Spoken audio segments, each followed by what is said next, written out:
Hello, hello, hello, and welcome to this week's episode of Futon Talks. I am your host, Christopher Midling, joined as always by Vengeance himself, Joshua Castro. Oh yeah, what an entrance! Thank you, sir. You're welcome, buddy. How you doing? Am I the good Vengeance from the beginning, or am I the far right murderer Vengeance from the beginning? I mean, the end. You're the incel Vengeance from the. Darn it! Sorry. I was hoping I wasn't incel Vengeance. And speaking of incel Vengeance, we're talking about the Batman. Oh, how exciting! Yeah, this is the Batman 2022. Robert Pattinson.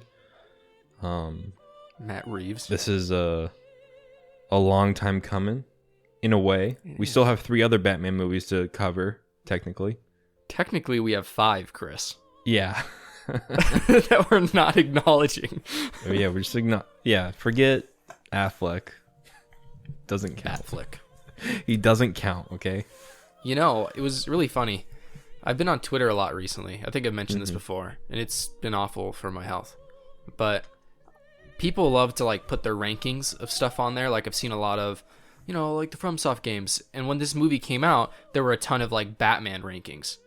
And Justice League and Batman versus Superman pretty consistently ranked kind of high up. And the other thing that would rank second usually was Batman 89. Guys, we've watched all these movies. No. It's not that good.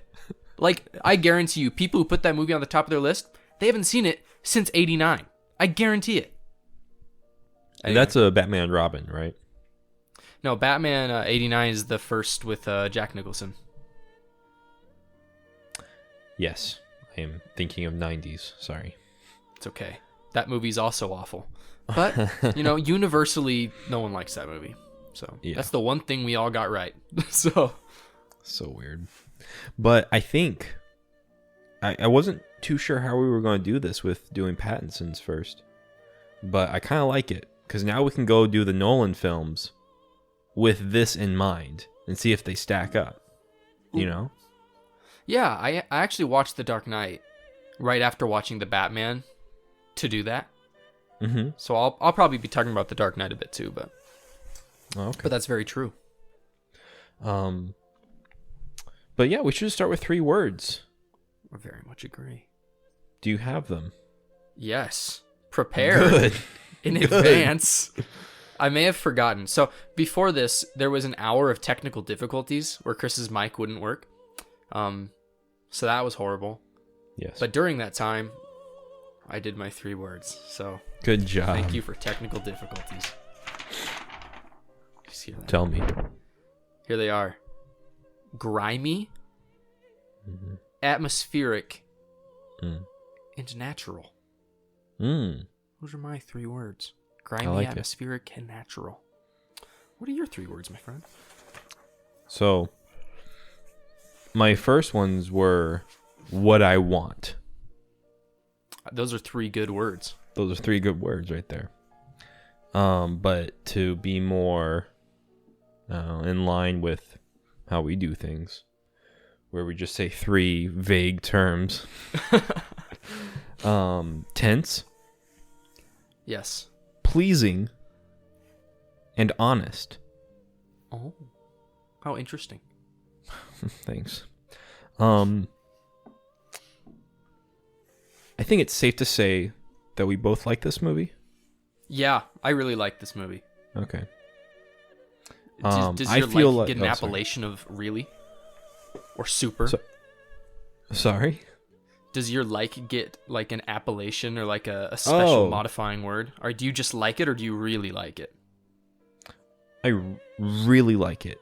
I like it so much. I was trying to find things I didn't like about it, and I couldn't. Really? I could tell you a couple things I don't There was like about two, it. But there's 2 or 3 nitpicky things. Mm-hmm. But it's pretty solid. It's a solid movie. That's for sure. It's solid. But I feel like everything we don't like and love about the movie is going to come out in a general conversation. And I kind of wanted to start with talking about it in layers. So I kind of want to start with Gotham itself. It's a good place to start. It is a good place. It's where it takes place. It's a horrible place. It's a horrible, grimy place. I like your word grimy. I had that in my notes. Thank you. It's like this Gotham is kind of like a mix between Schumacher's Gotham from Val Kilmer with Nolan's Gotham from Begins, and then has just like an extra thick layer of grime. Yeah. And filth. Yeah. And I really like it. Awesome. I agree with you. It is awesome. I really like it. It's so good. I think that this is... So I heard this in someone else talking about it. I read it somewhere. But anyway, I went and saw the movie twice. Mm-hmm. And so I was trying to really pay attention to the details the second time I saw it. And someone else said that this is the first time they understood like Batman's plight, if that makes sense, right? Because in this movie, they really put it forward that Batman is like putting everything on the line to save Gotham, and no one else believes that it's worth saving. Yeah. And like, or even possible to save it. And like other movies say that, but like if I look at the Christian Bale or like, you know, the Christopher Nolan Batman Gotham, it's like, I'd live there. Like, what's wrong with Gotham and like Christopher Nolan's Gotham? I mean, like random terrorists tend to attack it, but it's a really nice place. It's bright. It's pretty affluent. Like there don't seem to be that many problems with it, at least in my opinion. More so in Batman Begins than any others. But it's mostly fine. Like Gotham in that one. And then, of course, Tim Burton's Gotham is a hellscape. But for very different reasons, right? Yeah. Not necessarily for the right reasons. It's a fever dream. It's somewhere you don't want to be at night. And yeah. It's what the dropheads see. Yeah. Yeah. But like this one, I really believed, like along with Zoe Kravitz and like Gordon, I'm like, man, this place, I don't know if you can save this place, Batman. And I thought that was really effective. Yeah. And it really gives a different spin on Batman's character because I never got that in the other movies. What do you think about that? Did you feel that? No, absolutely. One of the things that I kept noticing was that, in like kind of like what you said, in other Batman movies, you are told what the problem is, but in this one, you really see the problem and you see why it's a problem and where it came from and all this other stuff. And like the goons. There is just rampant violence and like mischief going on. But in the other films, it's kind of like it's either there's a Joker or a Bane, and that's about it, you know? Or they're like faction goons. Yeah, and I never noticed it, but that makes a big difference in this. Because like you're right, in other movies, it's like corporations or like gangs of like people that like work together to cause problems. Well, it's Two-Face. Yeah. Even in like The Dark Knight, but like in this movie, it's like no, it's just the people of Gotham suck. Yeah, they're terrible. Like just individuals are bad people in Gotham, you know. Mm-hmm. And I think they do a good job of like explaining why the people are bad too. You know, it's like it's all because of political corruption that trickled down and like people became bad in response to their circumstances. Like I get that vibe from these movies, you know, or this movie, I mean. Oh, for sure, absolutely. Yeah, it's just really cool. You see both sides of Gotham in this, and you kind of see like that middle point also with like Nolan. You're right. It's like I feel like Batman Begins was the closest it got to like bad for Nolan. But other than that, like the worst you would see in Gotham were bums under like a bridge. Yeah, it's like, oh, they shot this in Chico. And the bums are nice. I know. It's like, it's not bad at all. Yeah, they make funny jokes. In this movie in Gotham, stuff's just on fire. Like, yeah, it's like so bad. The trash is just on fire for no reason. I know. It's like, where'd the fire come from, man? It's like everything's just on fire.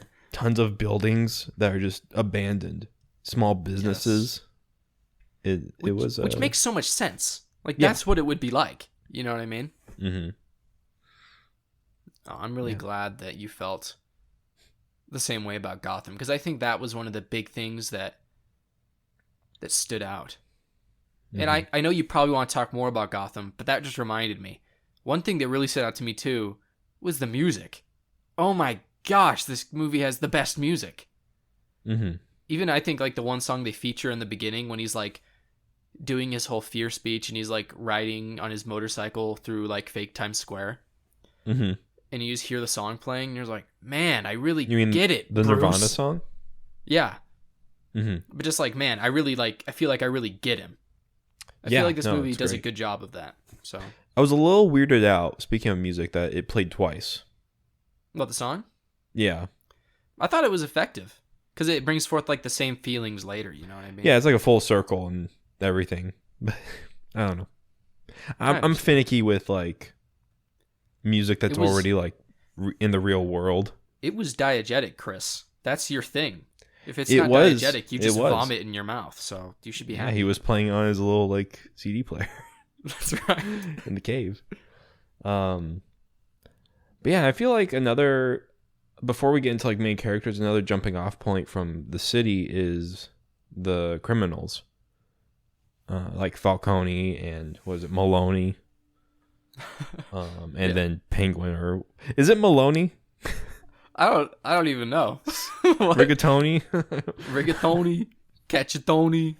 But I really liked the betrayal of these like mobsters, I guess you'd call them. Yeah. And I love is it Falcone who is like with Wayne kind of? Yeah, it's Carmine Falcone. Okay, yeah. And they call him Falcone. Yeah, in other movies, and it's just Falcone. Hey, Carmine Falcone. I just like that they were pretty normal looking dudes. You know, for the most part. Except for Penguin. Penguin's a little over the top with the scar across his face, and he has a big personality, but that's who he is in this. But for the most part, they're just, I don't know, normal looking guys. I mean, Falcone, I always think of Adam Sandler when I see that actor. So I was kind of chuckling when I was watching the movie. That's funny. I wasn't expecting him. Real, I thought he did a really good job. No, he's awesome. But I think you're right though, in that like when you see him, you're not like immediately intimidated like Tom Hardy wearing like a mask or something. Mm-hmm. Like you see him and you're like, oh, you know, he's intimidating because of his actions and like what he says, not because of how he looks. So. Or even like I think Falcone in The Dark Knight. I don't even remember him in the very intimidating looking guy, very handsome and strong features, and he could have played Two-Face very easily.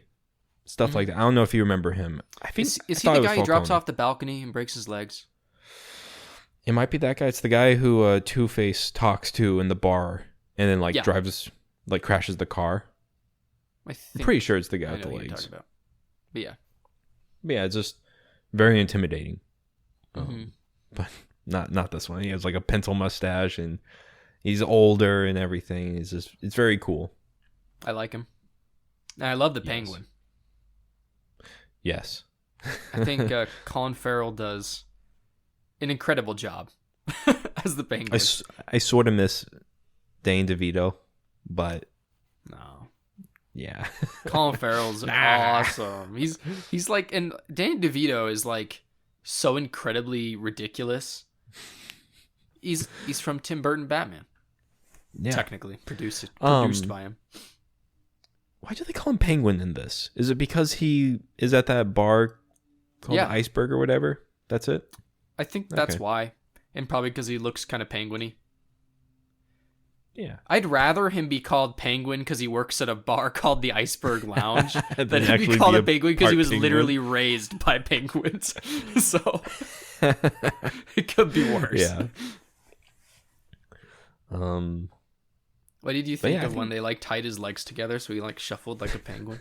Yeah, I like that. It's like, oh, it's adorable. Also very dangerous. He could have died. could have just fallen over and broken his face. Yeah. I'm not sure he was too concerned about his safety. Oh, I'm sure. But I think we should start talking about the big boys. Robert Pattinson himself. Sorry. I love it. Bruce Wayne, Vengeance, the Batman. That's right. I love they just call him Vengeance in this movie. Yeah. I thought that was great. So, thoughts? I think he's great. Like, especially as Batman, I think he's good. And in this movie, he's Batman a lot more than I think in any other movie. Personally. Like, there's long dialogue scenes of him just talking to Gordon, you know, and there's long dialogue with him and Catwoman. Or like, Alfred. Or Alfred, you know, where he's in the Batman persona. Sorry, yeah. Where he's actually Batman. And I think he spends less time as Bruce than in most of the other movies. I'm not in love with his portrayal of Bruce Wayne, but I get it. Like, it makes sense for this version of Batman, but you lose a lot of the things that I like about Bruce Wayne. You know what I mean? Mm-hmm. Like, I like that there's that real dual personality going on. I really like Val Kilmer as Bruce Wayne. Mm-hmm. And I don't think you really get that. But I don't know if that's a problem. Like, you know what I mean? Like, I think it's good. This movie was about Batman, though, and it really wasn't at all about Bruce Wayne, while the others are usually about both. Does that make any sense? Like, I feel like I'm just rambling, but no, I've been thinking about it a lot. I was kind of missing that Playboy. That's what I mean. Christian Bale, Bruce Wayne. You know, where he's like kind of aloof and charming, but you know he's Batman. But it makes sense for this version of Batman. He wants to get rid of Wayne. He doesn't want to be a Wayne, really. He wants to be himself. And it makes sense. I really like Robert Pattinson's portrayal. I really like him as Bruce Wayne the few times that we see him. Because it's a Bruce Wayne that is struggling with the lifestyle of Batman rather than almost having a perfect duality with it. Like Christian Bale, his struggles were Rachel, or his struggles were physical. But this gets into the psychoses, the mentality of being Batman, staying up all night, and him really struggling with he can't save everyone, and he's trying to move past himself. But you know, at the end he kind of comes around and figures out that, you know, he is making somewhat positive change in the city. And I feel like in the subsequent movies, you know, because it's a new trilogy, we're probably going to see more of that lightheartedness, maybe, or more a warmer Bruce Wayne, possibly. I don't know. It depends. You know, especially with Alfred almost dying. You know, he might start being more conscious about stuff like that. Yeah. I don't know. I love the suit. Oh yeah. The suit is great. I love the. It's not as defined or muscular, and neither is Pattinson, which I also really liked. He's not like some behemoth of a man. He's not Superman. He's not, you know, Henry Cavill. He is more of a body shape like a normal person who kind of works out. Yeah. You know, and I really like that. I like that too. And I think that also goes back to him not sleeping, to probably having like a bad diet. Probably not eating at all, you know, stuff like that. He looks unhealthy in the right way. Yeah. Yeah. And I just really like that. And I mean, what did you think about the suit? I thought the suit was awesome. I think the suit is emblematic of what I think was in the mind of Matt Reeves and the other, cinematographers when they were making this movie. Mm-hmm. And that's just to make this the most, like, there's some wackiness to it, some Batman wackiness. But this is, in my opinion, the most grounded Batman movie. Like, if Batman were to actually happen, this is what it would be like. You know? Like, Christian Bale makes the remark at the beginning of The Dark Knight. He's like, they're just guys with hockey pads. This is just a guy with hockey pads. Yeah, straight up. And, like, granted, he does have, like, some more protective stuff, and he has some of the tech. But for the most part, you can tell that he's a guy. He's just a guy, whereas I feel like Christian Bale really feels like a superhero, but this Batman feels like a dude who's just like he gets almost hurt. dying. This, know what this made me think of? I thought about this watching it. This is the Casino Royale of Batman movies. Yes, it is. Yeah, it's very realistic. Like, I love when he uses when he's like terrified when he's on the roof of the Gotham PD. And then he, uses the squirrel suit and like freaking biffs it and like almost dies. Yeah. Like, I thought that was it was awesome. And I love the near the end. I guess we probably should have said spoilers. Oh yeah, spoiler alert, guys. If you haven't seen this movie that came out, we'll 2 put weeks something ago. on the screen before we start talking about it. But I love at the end when he uses like the adrenaline shot, dude. That was the coolest thing ever. Because that makes sense for him to do that. Because like he just got shot with a shotgun. Yeah. But he's Batman, so he has to keep going. So he injects himself with adrenaline and I nearly love his kills like the scream. person. Yeah. Oh, he's great. Dude, that's another thing. This is a movie that if you're not taking it seriously, which I think this movie is good enough and straightforward enough with you that you should take it seriously, you know?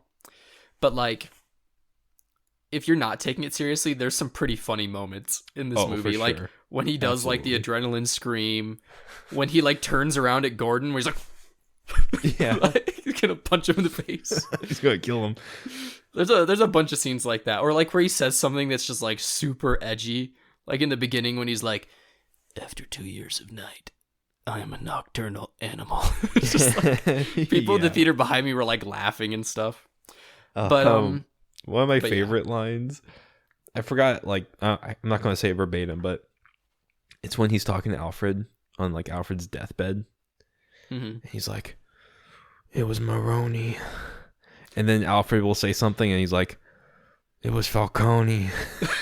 It's just like, well, things, Captain Obvious. He just told you, like, it's like the odd. Man. Like, I feel like there's some lines that are for the audience and not for the story at all.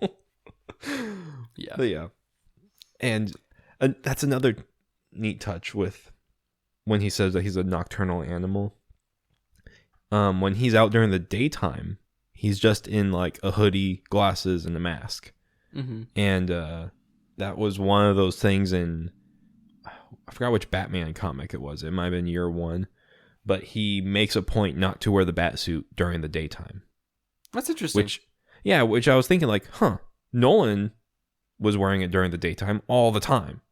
Like Batman was just out and about like a celebrity, but I feel like Matt Reeves as Batman really wants it to be when he's Batman at night, it's to strike fear, like he said in the beginning. And it might be hard to be afraid of something when you've seen it out in the daytime and you realize it's just a dude in a costume, you know? But little touches like that I really like. We should talk about the opening. Oh, yeah. Yeah, let's do it. And like we've touched on it, obviously. We've even quoted parts of it. But I think that's probably the best. Like, it made me see Batman in a new light again. Does that make sense? Yeah, for sure. It's one of those things where they always talk about fear, you know? They always talk about how scary Batman is. And like there's touches where it really works in like Nolan. Like when the guy's like, "I swear," and he's like, "Swear to me." Like that's like pretty good, and then he, scares him. Yeah. But I think that the fear is easily, like, it's just every part of Batman makes so much more sense in this movie. Because you're like, oh, I get it. Fear is a weapon. Like, I never got why fear was a weapon. And it's until not I just saw fear this. toxin, it's actually being scary and like striking fear into your opponent's eyes. Yeah, and like he stops like 99% of the crime that Batman stops is stopped just because they're afraid that he might be there, not because he's actually there. Yeah. And I think that's like a cool point that I never it was so understood from the awesome. other movies. Mm-hmm. So I love it when like they see the bat signal and like they're getting afraid of like the shadows. yeah, And because like he could be anywhere, you just don't know. I am the shadows. Oh my gosh. I was a little relieved that this had nothing to do with like Ra's al Ghul or Rish al Ghul, however you want to say it. Like no kung fu crap, no no samurai training. Yes. It, I'm glad it's not an origin, you know? Oh my gosh, it was awesome. It's 2 They years totally make after you he think started. it will be. They do with that opening shot when you're like, he's playing with a samurai sword. It's Bruce Wayne. Yeah. But yeah, it's a really cool opening. But I feel like this is a great jumping off point. Talking about the opening, this is the first time that we see the Riddler, Yes. and real Zodiac vibes coming off this guy. Yeah, dude. Which that was one of those movies I was thinking about, like, wow, this is kind of like Zodiac. Like, that's Yeah, it is. another Weirdly thing. This enough. is such a Ciphers? ciphers. When I my 3 words, what I want is a psychological horror detective movie of Batman, and this is what it is. I wish the games would be more like this and not ballerina fighting. Yeah. But It's yeah, let's talk interesting. about the Riddler, man. Paul Dano, which he's barely in the movie. In But a you way, feel his presence so much. Like, you don't realize he's not in it much, but you're right. just like Zodiac, you get the Yeah. letters, you get the notes, you get the messages. Yeah, what'd you think about the Riddler in this? Now, compared to the all-time great Jim Carrey in spandex, Mm-hmm. I think he was good. I think he was very good. The thing is, I don't actually compare him, obviously, to Jim Carrey, because it's like a totally different thing. Of course. Who I compare him to is, I think everyone will compare every competent villain in a Batman movie to is Heath Ledger's Joker, right? Mm-hmm. But just beyond that, we'll get to that later, I'm sure. We'll talk about how this stacks up to what is probably the best movie, unless you're Chris and you think Dark Knight Rises is the best movie for some reason. But Yes, brother. yes, brother, Fire Rises. But I think Paul Dano did a great job. He's another part of the movie that if you're not taking it seriously, everyone's just gonna laugh at. This is not how it was supposed to go. You know what I mean? Like, people are just gonna laugh at him. But I think that's almost part of what makes him so effective, because it's very realistic. Like, I think if there was a Riddler, he'd probably be like this, and everyone would just laugh at him, which is part of the problem, and that's why he became the Riddler. You know what I mean? Yeah. I think he was great, but he was just playing Paul Dano. You know, I think that's my only problem with it. If you've seen There Will Be Blood, then I think his performance is very, very, very familiar. Yeah. You know what I mean? That's not necessarily a bad thing. I think he was great in the movie, although I think his riddles are kind of silly to the point where they almost don't make sense several times. But I think he's good as the Riddler, and I love his costume. Because again, it's that grounded, this is how it would be. Because you can actually buy that mask. Like, that's an actual army surplus mask. And, you know, he's just using a carpet tool. Like, I really admire how he fits into the universe. And I think he did a good job. I just think that it was very Paul Dano. Does that make any sense? Yes. What do you think about him? So when this movie was announced, I got very happy because Robert Pattinson, I love him in Twilight. He's great in Remember Me. He's great in The King, I think is what it's called on Netflix. And I love Paul Dano. There Will Be Blood, Little Miss Sunshine. There's another movie that he does with his wife that I can't remember what it's called, but I've seen that. Well, I've seen pictures for it. The Swiss Army Man, he's good in that. Yeah, I heard he was good in that, and I just love these two actors, so I was very excited. So even when he's doing that funny singing thing, I was taking it seriously, and I really enjoyed it. It made sense for this character who is kind of laughable once you take the mask off, you know. And that, I mean, it's such a great scene because like, if you're in Batman's mind, you're like, he knows who I am. But Paul Dano's Riddler thinks that they're a team. Yes. And that's exactly how it should be.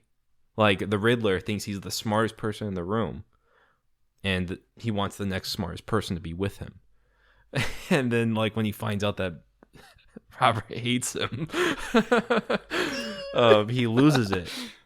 And I love that prison scene. But yeah, man, the costume's great. The carpenter tool is great, and it's a very his motives and his execution of his plan is very grounded and very scary to think about in the real world, because like that does and could happen. Yeah, it's totally like that could just happen right now. Yeah, like, it's crazy. It's a little scary that they went that route, but I think it's really an honest way to look at it, you know. It's not, you know, Jim Carrey's the Riddler. Yeah. Where he's dancing around, and I don't even know what the Riddler was doing in that movie. Like, like Dude, what were the riddles? There were none. Oh my gosh. A crazy person. Yeah, no, Paul Dano was great. I'm glad you think that, man. I agree with you. I think that there's a lot of scenes that are contenders for the best scene in the movie just because it has so many cool moments that are going to go on to be iconic. Mm-hmm. You know, I think about like the scene on the highway.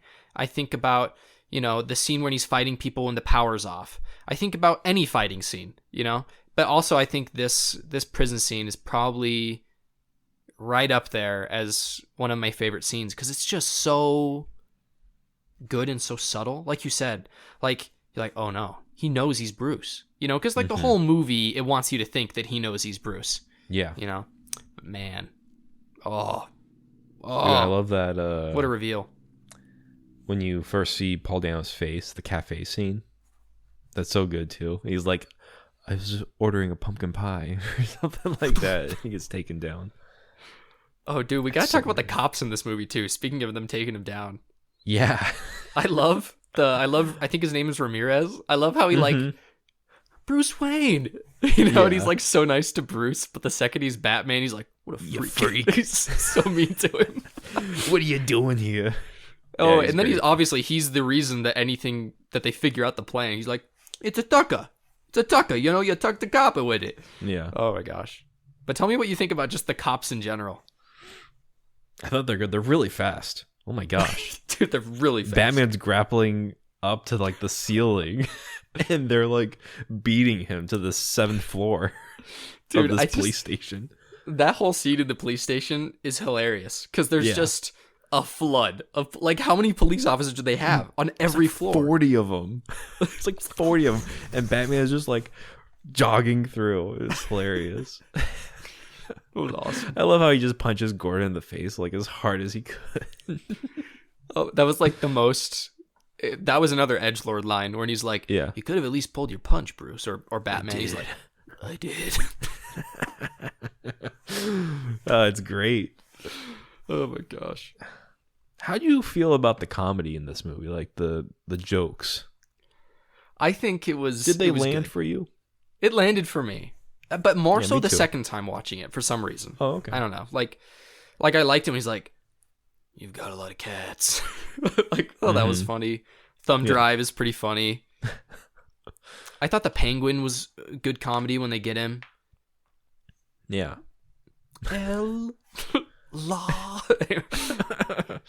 Yeah. He's like, you know what a Rada is? A bat.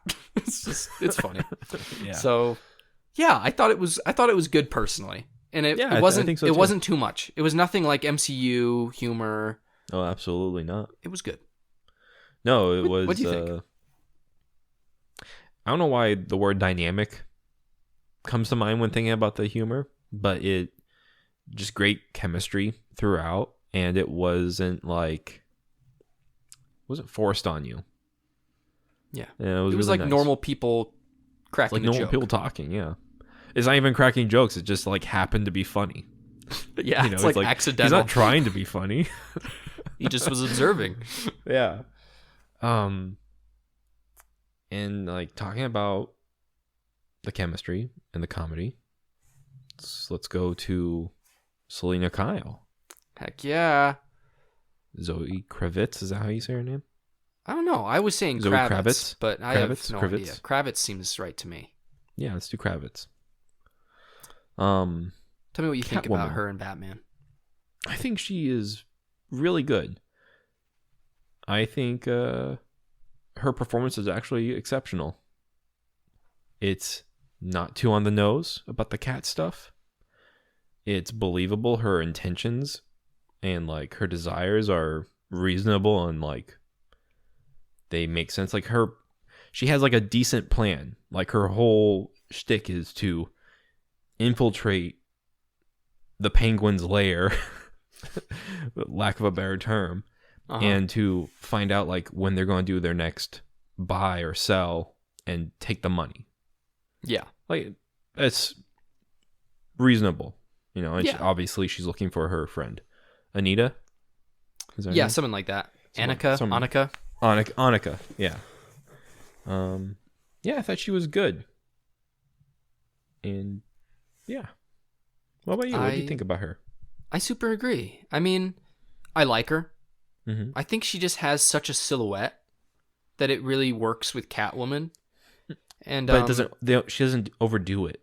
Exactly. Like yeah, Michelle it's like Pfeiffer. Yeah.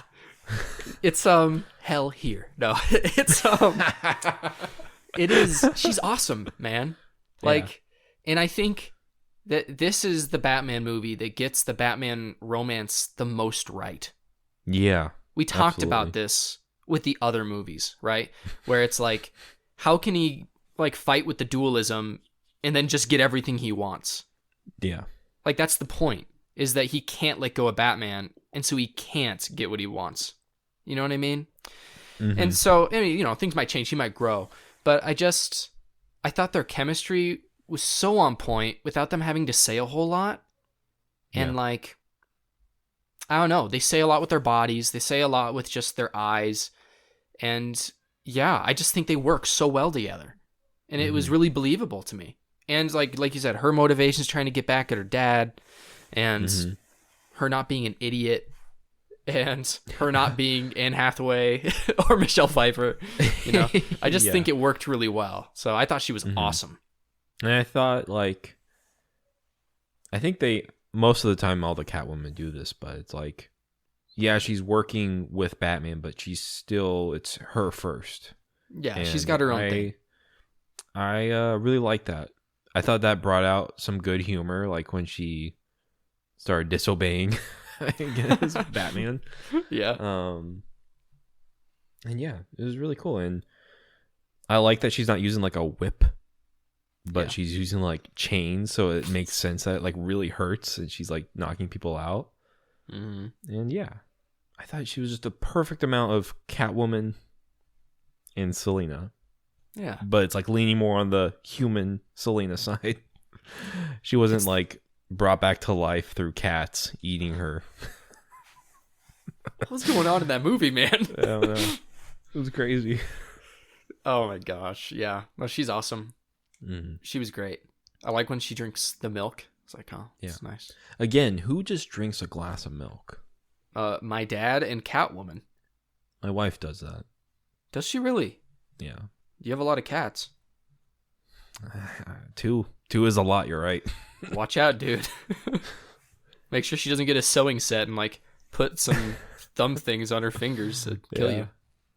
One of the things that I love about kind of like, I don't know, the detective part about this movie is when Batman notices the boots that she's wearing and they're the same that is in the picture, so like he puts two and two together. It's just great. It's actual detective stuff. You're actually seeing Batman's thought process throughout this movie. And it's not like some crazy gadget that lets him see like the caliber of bullet inside a wall where he cuts out the brick of a piece of wall, but it's great. Man, I know it was kind of like a random thing, but talking about Catwoman, just thought about it. We should talk about him being an actual detective in this movie for a bit. Like, one thing I really liked is when he's first at the scene with the dead mayor, he like sees where the carpet tool fell and like left an imprint, and he looks at it, and then like the crime scene photographer looks at him and looks at it, and then she goes and takes a picture of it. You know, just showing that he's like so on top of things and he just notices things that other people don't. I thought that was cool. Yeah. But speaking of detective, there's something that I thought was arguably a weak point for the movie, and that was like half of the riddles themselves. Half of them are riddles, and half of them are just nonsense. Nonsense with a bomb attached to them. Like, what? Like, so what did you think about the riddles? What did you think about the actual crime-solving process that they went through? The riddles as an audience member in a theater was kind of fun because you're like, oh, what's the answer? And you're like, Aspen and I are talking to each other. Although Batman gives you no chance because he is on top of it. Oh yeah, he like has a riddle book at home and solves every riddle in like 0.3 seconds. But anyways, keep going. No, you're totally right. He just has every answer. And I was a little confused why the Riddler let him answer for the DA. Isn't that cheating? I feel like that is cheating, but I guess the DA's repeating it, so yeah. But like, can't the Riddler hear Batman? And only one of the things he asked was a riddle. Only one was a riddle. The other two were just questions that were worded badly. You know, he's like, how much would you take for a bribe? Like, what does it cost to buy you? And who's the rat? Yeah. Like, those are not riddles. Those are just questions. Like, but yeah, if you think about it, like a lot of stuff in this movie, if you really think about it, is kind of dumb. But they're fine. I don't think we'll ever see riddles like this again in the trilogy, because one of the things Gotham I did like about this story. movie is that it introduced you to the characters with the intent of keeping them around. Because you didn't see a whole lot of Penguin in this movie, but you know he's going to do something in the next one. And the same thing with the Riddler. I thought that was really cool. And you're probably going to see, maybe not even with the Catwoman. Maybe you won't see Catwoman in the next one, but she'll come back at some point, you know? Yeah, maybe like movie 3. Maybe. What do you think about the Joker? Speaking of characters who are primed to come back. I was a little upset about that in the theater. I didn't like that. Tell me about your feelings. So, we just came off of probably one of the best superhero movies, technically, with Joker. And Joaquin Phoenix's performance was superb in that, in my opinion. I love that movie. And I still have a hard time trying to decide which movie I like more between the two. You mean between Heath Ledger and Joaquin?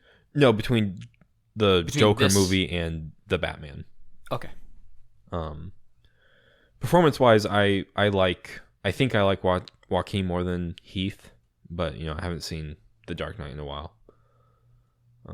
And at first I thought the person in the cell was Two-Face.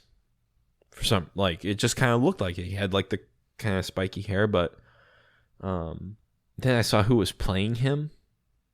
Oh, I think he's fine. That's the problem you have with him? Yeah, he's not horrible. At first, it weirded me out because I've seen him in like The Killing of a Sacred Deer. And he's a kid, but he's kind of grown up more, and it could be interesting. I hope they do the thing where like Joker cuts off his face and then he wears it.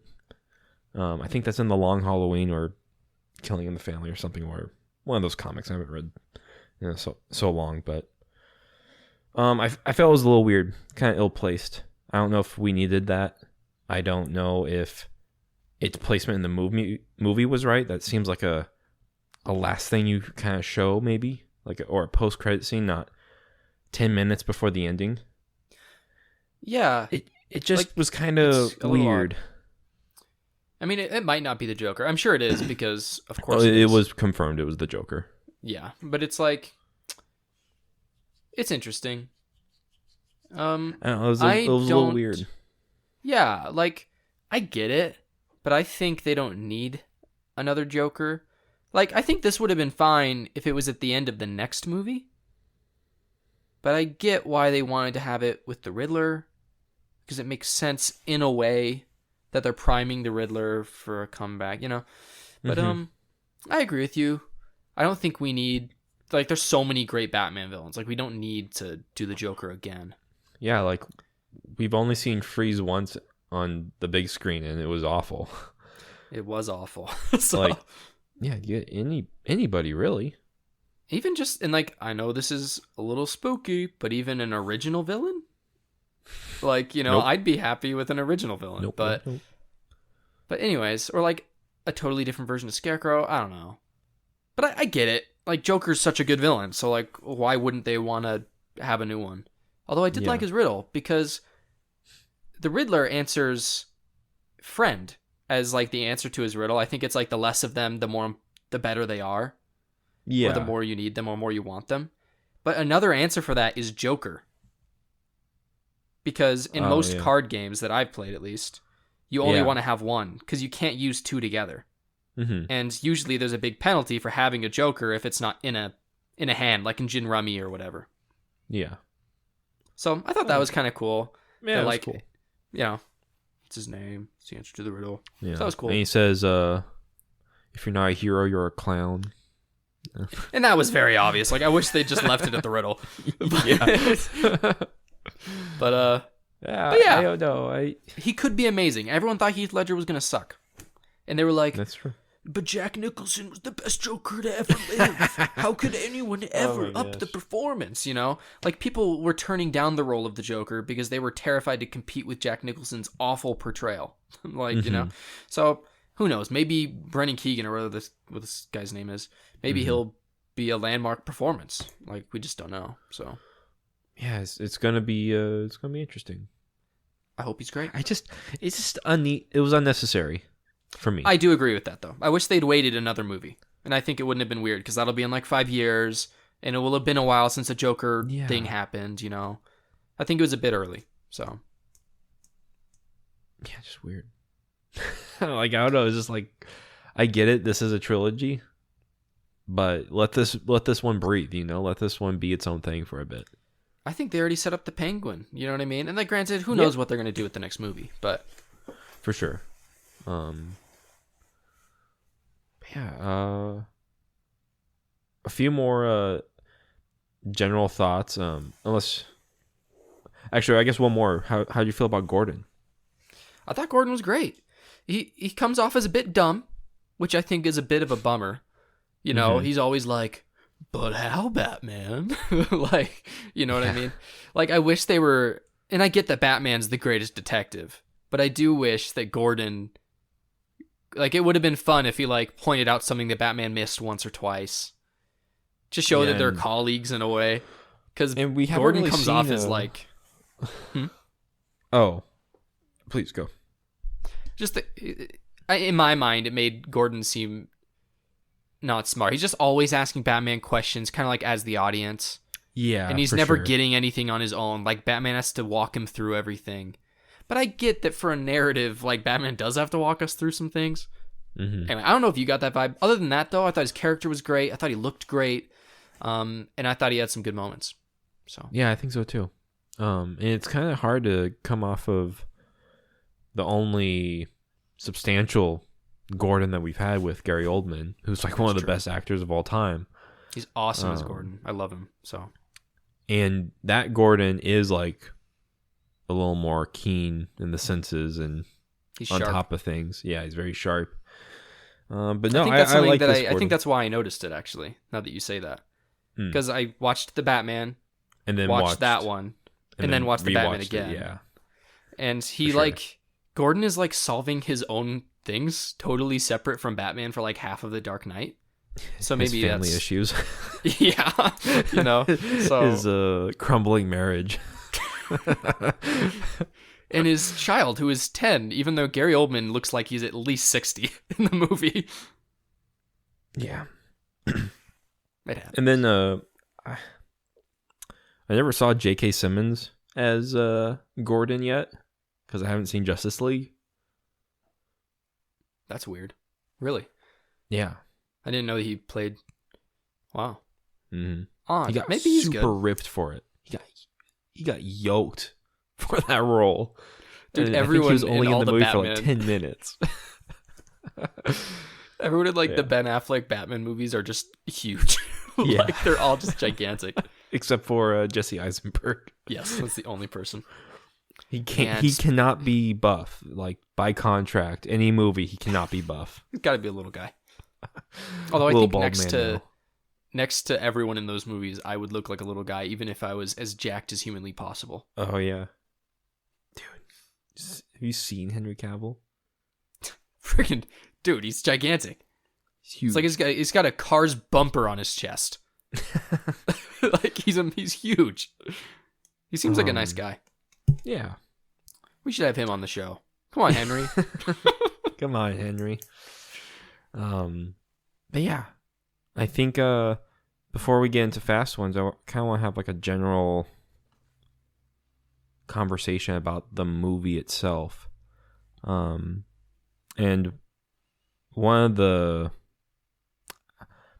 I think to me this is probably one of the best shot superhero movies. Mm-hmm. Has great cinematography, has great atmosphere, like you said, has a great color palette. Mm-hmm. I love it. Sorry, it's okay. Am I frozen on your screen too? Yeah, I just started thinking. I was like, "Huh." Here, let me turn it off and turn it back on. There you go. Smart. There we go. Yeah, there we go. I was like, huh. It's a little weird. But yeah, like how did you feel about just how the movie was presented? Man, I love it. I just so it's interesting. I think we should also talk about our negatives here if we have them. I know you don't have very many. I don't have a whole lot either. And I said one that was just about the riddles being silly, especially the last one. But man, I love the way this movie looks. It just looks so cool. Like the whole time, it's beautiful. I can't say much. I just loved it. Like I'm no cinematographer, so I can't point to very many scenes, but I do love the use of black, red, and blue. You know, in the club, and then obviously that last scene where he's like walking through the water. That's really cool. It's just great. I agree with you. So I love the way it looks. Oh, sorry. I was last statement here. I promise. Shut up. The best looking. You can't tell me to be quiet, Chris. It's the best looking Batman movie. Oh, for sure.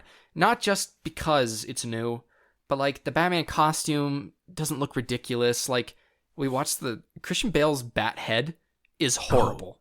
The cowl is so bad. It's bad. This is the first time they get it right. He looks great.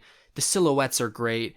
The shots are great. It's all at night, which I think adds to the grime factor. The Batmobile is the coolest Batmobile to ever exist, and it's just a car with a jet engine in it. Like, everything looks good in this movie, and I think you're right. It has to do with the color palette and just that commitment to realism. So, I don't know. What do you think? No, I absolutely. I particularly love the scenes in the club, especially when he's like fighting them and he gets shot. Ooh, it's so good. And like the whole thing with the twins was funny. Yeah, they're kind of like Ramirez, right? Where it's like the real difference in perception. Bruce Wayne. I love those dudes. But yeah, it just was really cool, and this movie really reminded me of Telltale's like Fables, The Wolf Among Us. I got a lot of those vibes. Yeah, yeah. Dirty piggy. Dirty piggy. That's a throwback to an old episode. But yeah, this movie is great, and I guess we can talk a little bit about the action in this movie also. And you brought up the hallway scene, which is awesome. That's like on the level of the Darth Vader scene in Rogue One. It's like pretty dang similar, but in its own little flair to it, and it's awesome. And so cool. Dude, a Batman movie with a car chase? Are you kidding me? Dude, that was like a jaw-dropping moment for me. And like I was reading something that Matt Reeves was talking about, and he said that he wanted the car to be a horror element, to be something that scared the audience and scared, Penguin or whomever. And it was very effective.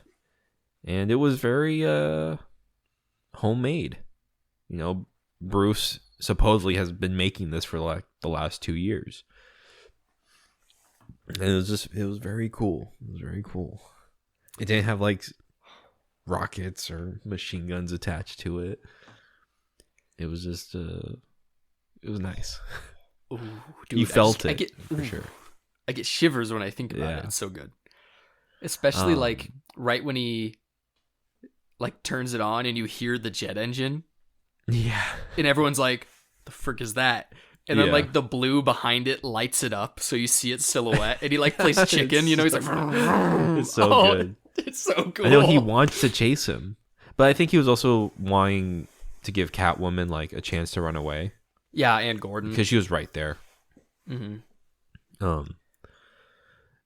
And one thing that was a little weird to me, and this is probably unless you have anything else to say about the action in the movie or anything else. I wanted to say, you get the anger of Batman so much in the action, because like Christian Bale is so precise because he's a ninja, but in this he's like it's freaking unbridled rage. Like even the first scene where he punches someone, he's like 3 times, like boom boom boom. Oh. And then I love the scene like you were talking about in the club when he gets shot with the shotgun. He just throws the bat at the dude's face. Yeah, that was great. The best thing ever. And then of course the hallway scene, which is straight out of the hallway Rogue One. Scene, the scene at the inauguration or whatever that was, the celebration with all the guys on the roof with the snipers. And he like explodes the ceiling and flies through and starts just beating them up. Oh, it's so good. I love how he's just using a gun as a bat. Yeah. Oh, dude. It's very cool. It's very cool. And man, the Riddler's plan to like flood the city is disturbing. Oh my gosh. It's a horrifying plan. That's like Bane level of sabotage. Like to sabotage an entire community like that. It reminded me of like the stock exchange scene in Dark Knight Rises. Yeah. Like his level of planning is like 10 steps ahead. It's not like the chaos that you see in the Joker.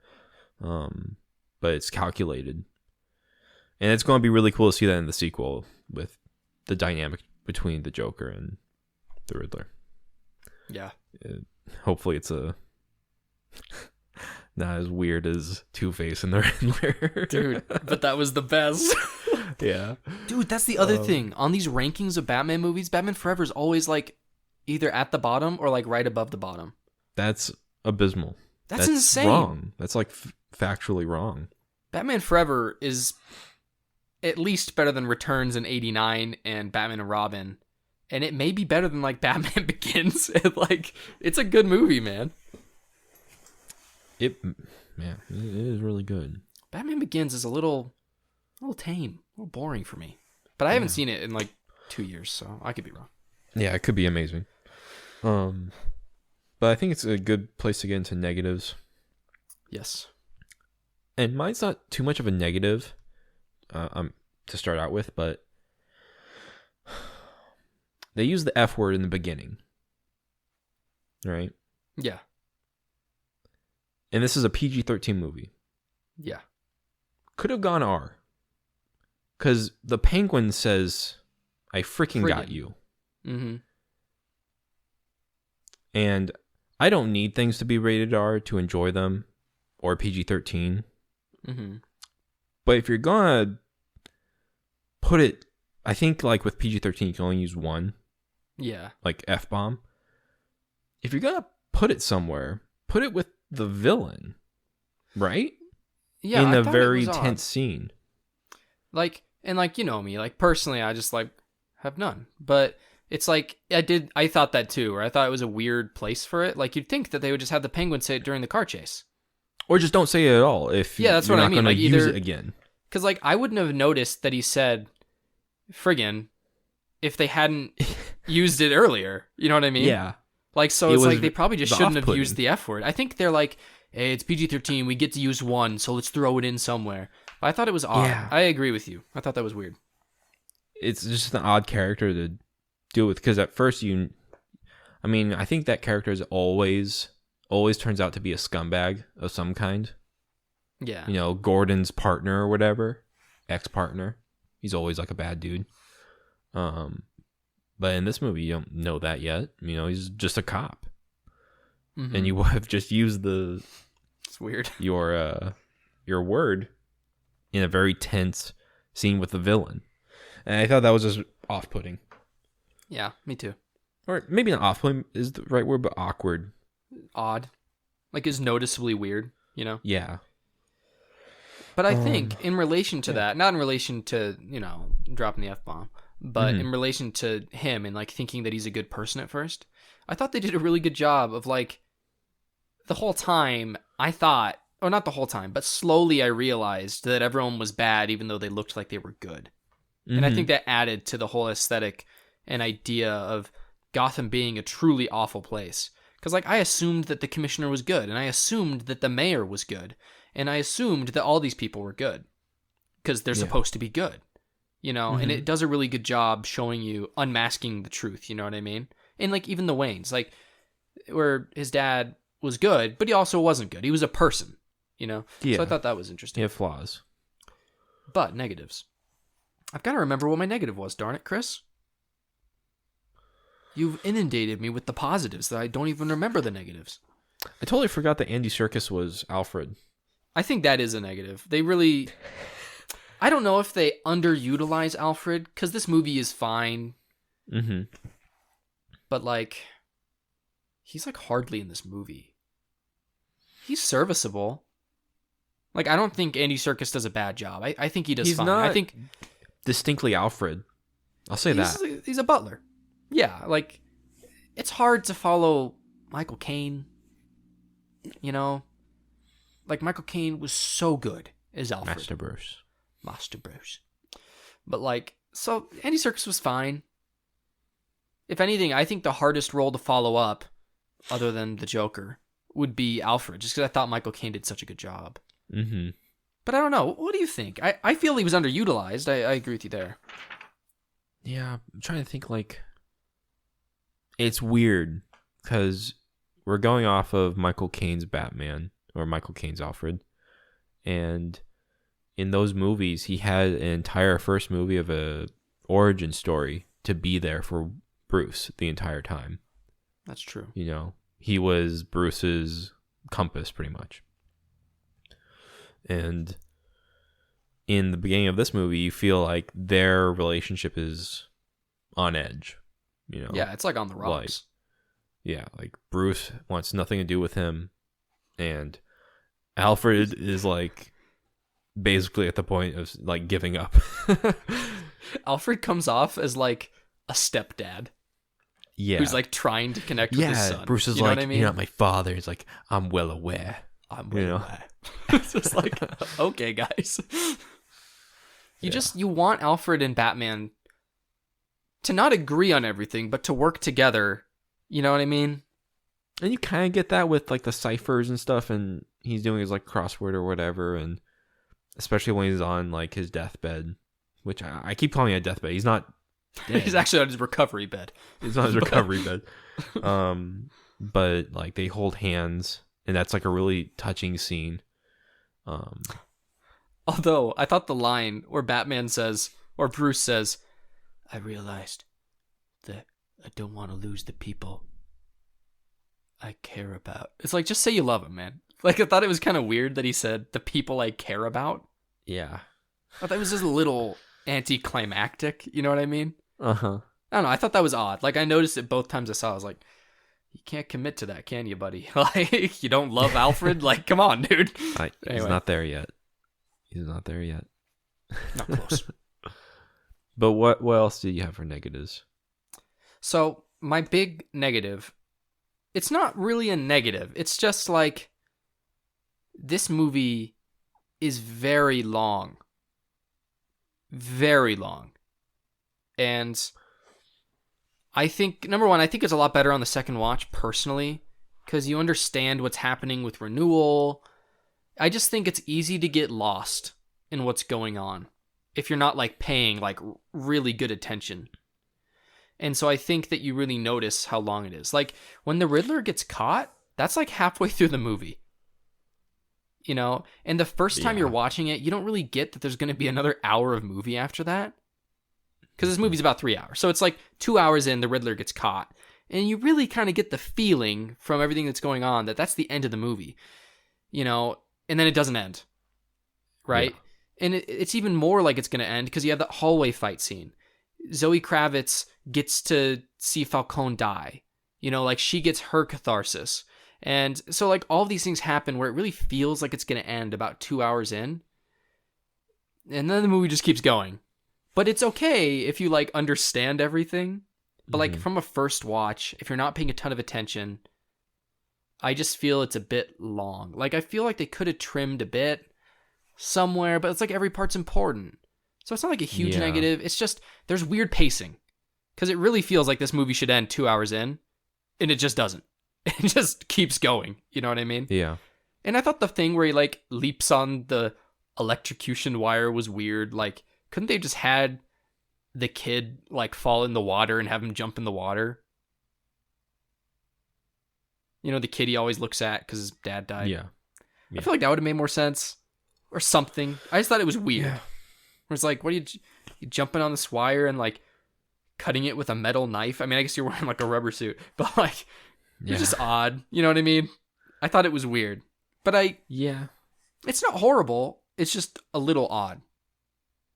But I understand, like, I'm okay with it being 3 hours, understanding everything that happens. Like, I can appreciate it, but it feels a bit long and it has weird pacing. I don't know. What do you think about that? I'm sure you don't super agree, but it is a very long movie. You're right. Every scene is kind of important to the plot, and you kind of need it all. And this is kind of like for me, like a Last of Us thing, where it's sometimes hard playing The Last of Us in a way, because of how like brutal it is. Mm-hmm. And this movie is pretty, I wouldn't say brutal, but it's pretty chaotic with violence and in your face. But it's kind of like candy, you know. You just you want more of it, you know. Yeah. So like, you could have made this a 9-hour movie. I still would have enjoyed it, you know, because I just want more of it, because I just love what I'm seeing. But yeah, it's pretty long, and I think that cutoff point would have been kind of nice after the Joker thing. You didn't need the extra Batman like putting that one chick on the stretcher for the helicopter, and they have like their little moment. Oh, I like that. No, it's good. It's good, but it's like you get that, and then you get him reading his diary again, and then you get the Kurt Cobain song again, and then you get him saying goodbye to Catwoman, and that takes a bit. That takes a good bit, and then they drive away. I think there's some fat you could cut there. I agree with that. Or just get rid of the whole Joker scene. I speaking of the scene with the girl on the stretcher, I really like what he's writing in his diary there. How he's like realizing that vengeance can't change the past or the present. Meaning like what he's been doing hasn't been working. He needs to become hope. You know? Yeah. Like I thought that was really good character progression where he realizes like, no, vengeance doesn't work. You know? Vengeance is the Riddler's whole problem. You know what I mean? Mm-hmm. Like vengeance was the wrong message, and he gets that. Like, no, I need to become hope. It's a different thing. And I thought that was the perfect way for him to narrate that and help that woman and have that shot of him with like the dirt all over him in the daytime. Yeah, you know what I mean, with the point, light coming up behind him. It's like I thought it was really powerful, and so I really enjoyed that. Mm-hmm. And the fact that if he thinks he can be hope, that means he's found hope. You know what I mean? Which I think is also powerful. Yeah, considering how horrible Gotham is, he's like, no, there is hope, and I can be that hope. And so because he realized like what he does spreads to other people. It's like if I can be hope, then that hope can spread and we can fix Gotham. So yeah, that was cool. I really liked it. No, it was really good. But I'm just talking about like editing stuff. I probably could have figured out a way. Yeah, we definitely could have. Got some. That scene with the motorcycles is pretty kind of long. I got that they parted ways when they talked. It's like, did you really have to follow them all the way from the city to like the countryside? I was like, guys, I got it. I understood. Yeah, they're driving away. And even like, yeah, I don't know. Every scene's important, like you said. But I think, unless you have any more negatives, I think I'm ready for fast ones. And that shows how good this movie is. That those are my negatives. They're like itty bitty. Yeah. So very nitpicky. Yeah. Little stuff. Yeah. I'm ready for bat ones. Here are some bat ones. So this movie's called The Batman. The Batman. What are the sequels called? The Batmans. The Batmans. And the Batman. The Batman. Yeah. I like it. Or The Bats and the Men. Bats of Men. I like that. The Bat. It's the Batlight. Batlight. Maybe just the man. Remember but you're right, Bat? though. Like, what could it possibly be? Like, that really puts him in a corner. It's weird because, like, you have Batman Begins, The Dark Knight, Dark Knight Rises. Yeah. Doesn't follow any structure. That's true. Maybe they don't need to follow a structure. Yeah, maybe they don't. It's weird. Or maybe they just do Batman Part 2. That is... Which could work. Pretty popular right now. So I don't know if you want to have the Batman and then name. You know, the maybe Batman Long Halloween or something. You know, it'd be kind of weird. It'd be weird. Maybe they do call it like the Killing Joke or something. You know, That's they go true. from one of the comics. Because kind of like Batman is implied in The Dark Knight. It's like Batman, The Dark Knight, Batman, The Dark Knight Rises. Like it's kind of implied. So maybe they'll just do that. Just do normal titles. Batman Begins. Yeah, that's right. Yeah.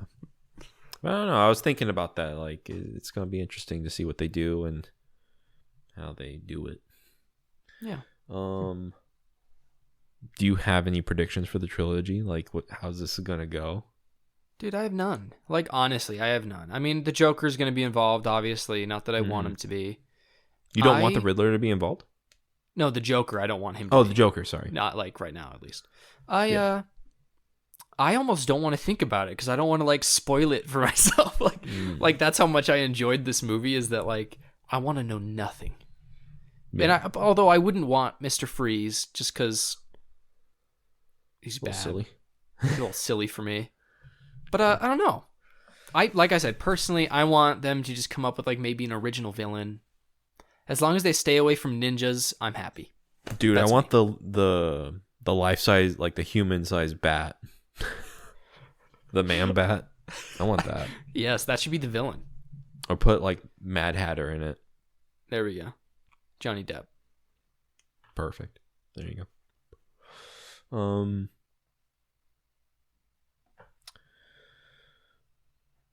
I guess that's kind of the same question. Like, which villains would you like to see, and who would you want them to be played by?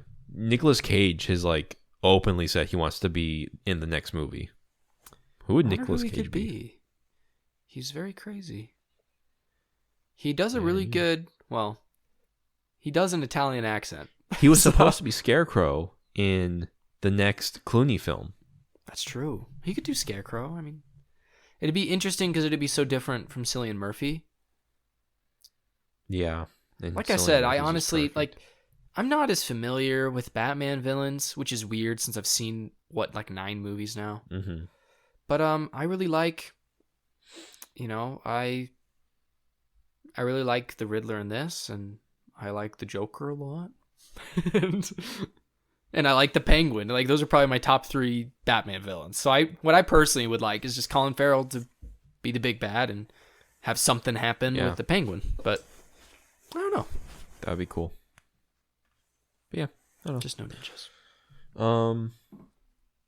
I thought this would be kind of a fun one. So you got Batman, Catwoman, Riddler, Penguin, and Gordon, right? Mm-hmm. They all have to swap actors. Who's playing who? Ooh, did you include Pattinson? Yeah, Batman. Okay, that's what I thought. Man. And is the movie intact? Like the same essentially? It's the same exact movie, but all the characters have to swap. Ooh. Colin Farrell. Does he look like Colin Farrell in the movie, or does he look like himself? No, he's Penguin. He's Catwoman. Obviously. Yes. Catman. Catman. And then I think Robert Pattinson should probably be Gordon. He'd do good. I feel like Catwoman as the Penguin would be kind of an interesting gender swap. Like a female Penguin would be kind of interesting, Mm-hmm. And I guess that leaves Gordon. He's Batman. Is there a fifth person? Paul Dano. Oh, Paul Dano. Paul Dano couldn't be Batman. He would just have to stay himself. Dude, no, he would have to be Batman. That weak chin. He would immediately die. That weak chin. He's wearing glasses through the cowl. He's got them over it. Yeah. Dude. He would try to do the squirrel suit and trip and just die. I thought of Paul Dano in this movie is if the kid from Moonrise Kingdom didn't get the girl, this is what he would become. That's what happened to him. That's awesome. Yeah. Yeah, okay. And horrifying.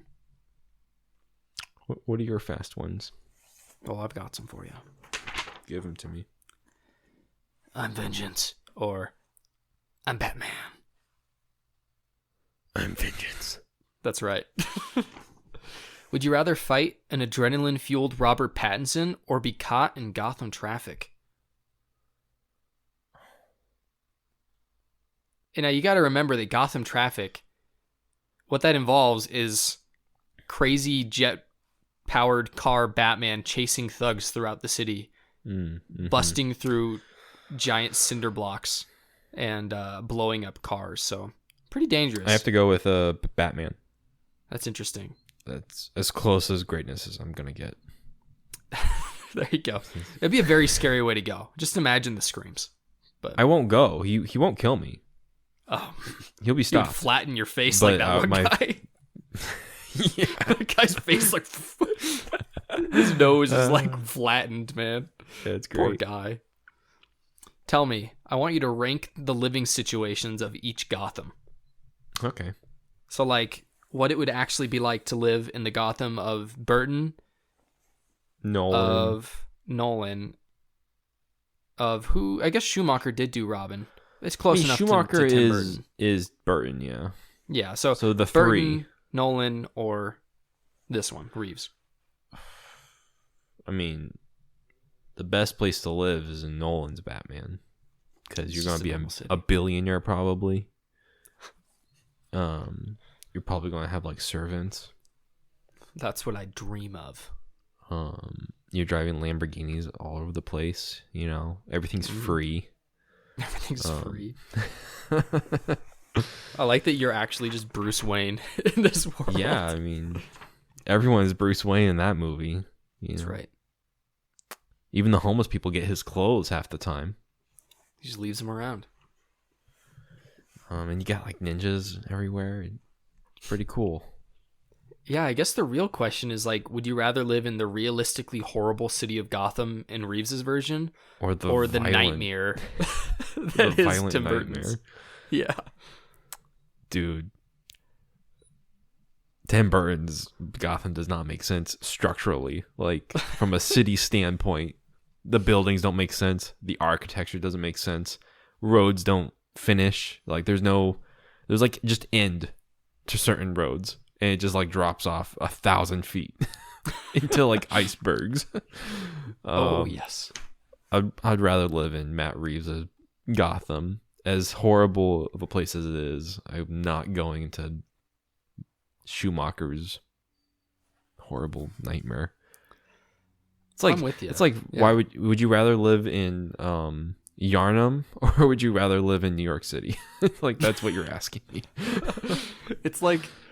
It's so incredibly bad. Like I know you guys have maybe seen our Batman episodes, but you got to go back and watch at least Returns because it's like so insane. Like I could never live there.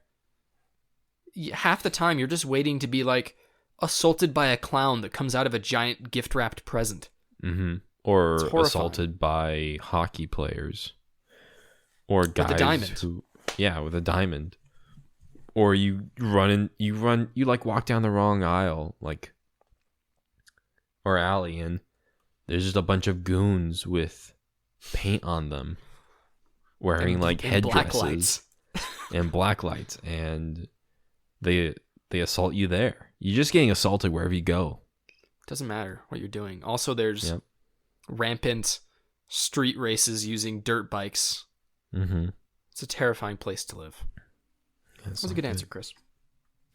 Thank you. Would you rather watch Paul Dano try something new or watch Paul Dano play himself again? I'd rather watch him play himself again. That's understandable. He's pretty good. Would you rather have pervy Batman or pervy Alfred? Just watching her undress in her house. He's like moving over to get a better view. Pervy Alfred. Me too. That just comes with age, right? As you get older, you so just if you're Pattinson, if you're like Batman at that age and you're doing that stuff, could you imagine what he does later on? It's gonna be awful. You don't it's want gonna be that. a nightmare. Yeah. This poor pervy. It's gonna be Jack Nicholson Batman. Joker all over again. That's right. All right, I got another one. Ben Shapiro tweeted, "I regret to inform you that the Batman is bad." A lot of bad takes coming from this guy. First rap, but there are some music. takes where people say this is 10 out of 10. Is this up with the greats? No, it's a good movie, and this is the thing. They number scores like that. Like I personally, I'm not sure it's better than The Dark Knight. Having just watched The Dark Knight, like The Dark Knight is an exceptionally good movie. Like I don't think people remember how good it is. Heath Ledger alone, I mean, he really is incredible. It really is one of the best performances I have ever seen in a movie. He's that good. And I know you don't agree because The Dark Knight's really popular, and so that would hurt you. But no, I do agree. Oh, okay, good. You looked aside like you were... Oh, because I'm hearing noises on my wall. Okay, sorry. I thought you were thinking about something else. It's so good. But yeah, Shapiro's take, he has just bad takes. He should stay in his lane. The second he starts to talk about anything that's not like, his thing, it's like, oh my gosh, buddy. Yeah, buddy. Stay in his wheelhouse. Yeah, I'm not sure you know a whole lot about what makes a Batman movie good or what makes music. That's okay, buddy. Tell me, Chris, who's the best Bruce Wayne? So not the best Batman, the best Bruce Wayne. Oh, Val Kilmer. He's a great Bruce Wayne. But, so is Christian Bale. Because I think I have to go with Bale, but he plays the playboy perfectly.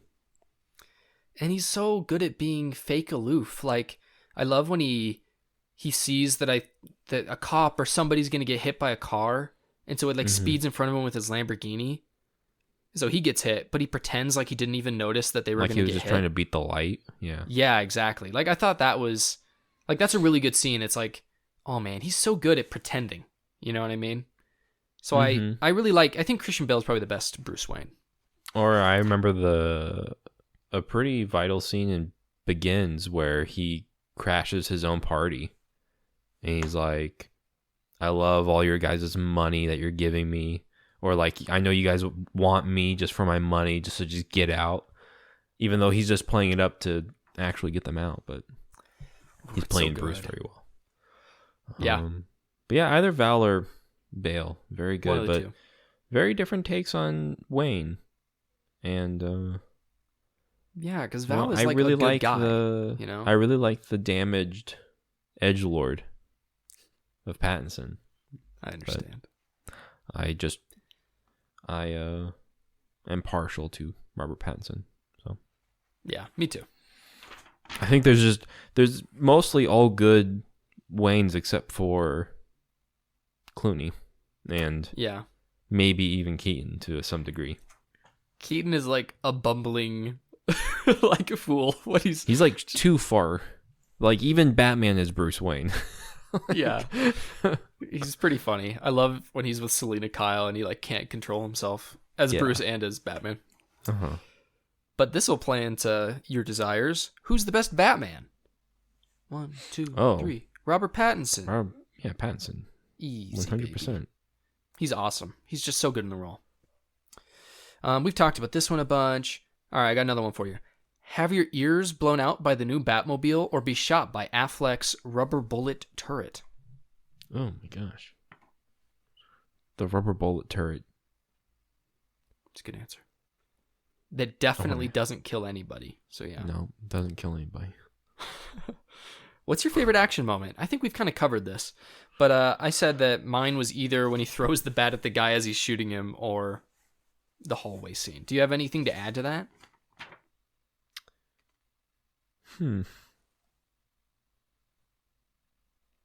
Yeah, I would have to add the beginning scene and the ending adrenaline rage shot. But yeah, probably the bat when he's like, I'll shoot. I was like, I'll blow your head off. And he still throws the bat at him. And he gets shot anyways. I'm probably going to have to go with that. Such a good That scene. was like a, oh my goodness, that just happened moment. Mm-hmm. He gets shot a lot. He gets shot. Yeah, he gets shot a lot in this movie. And it's really cool to see because you never see that ever. Or like when Bale gets shot, turns into like a little baby. He's like, Rachel. Or he's like, Alfred, come pick me up. Mom, come pick me up from school. Oh my gosh. And Bale can't take a shot. Pathetic. Pathetic. Gets his back broken like a loser. Yeah. Spoiler alert for Dark Knight Rises, the decade-old movie. Yeah. I got two more Came for out you. in 2008. It's so old now. It's crazy. All right. I want to see what you think about URL Rada Alada. That is a very silly riddle. It's not even a riddle. It's like half the movie is spent. I think this was my other negative. Half the movie is spent solving this riddle, which is not at all a riddle. Like,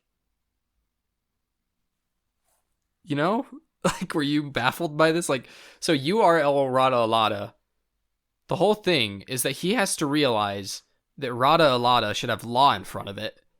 And then from that, conclude that the Riddler does know Spanish, and instead, that he's trying to tell him there's a URL, which is radaalada.com.org. We don't know the domain.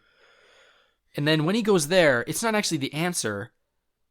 It's just a chat room where the Riddler doesn't even tell him anything. He just tells him that it's interesting that he thinks the Penguin is the Rada Alada. So yeah. Also, I didn't like that. Rada Alada is a bad thing to do because, like Batman noticed, there are a lot of things with wings in this movie, and Falcone is the last one that comes to mind. Anyway, you know what I mean? Like, I thought that was kind of weird that was like...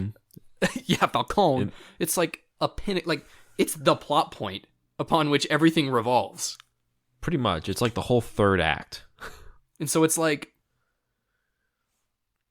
Anyway, do you know what I mean? It's very silly. I do know what you mean. I'm okay with it, but it's a little silly for me. Mm-hmm. All right, final fast one. Would you rather be one of Riddler's 507 subs or subscribe to Futon Talks?